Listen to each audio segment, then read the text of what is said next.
think the big problem with modern agricultural systems is that we're actually fighting nature. We're enemy farming instead of working with nature. Even the names of the chemicals that we use are names like grenade and stomp, stampede, fusillade.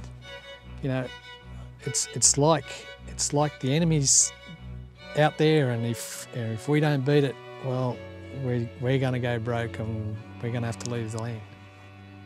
But it's quite the opposite.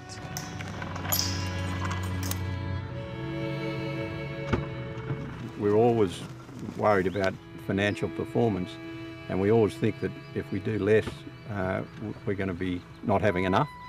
But in actual fact, we've found almost the opposite. We've found that by treading more lightly on the landscape, our business has actually got stronger, because we're working with the way the land functions rather than trying to impose this regime upon it that is really acting antagonistically with it.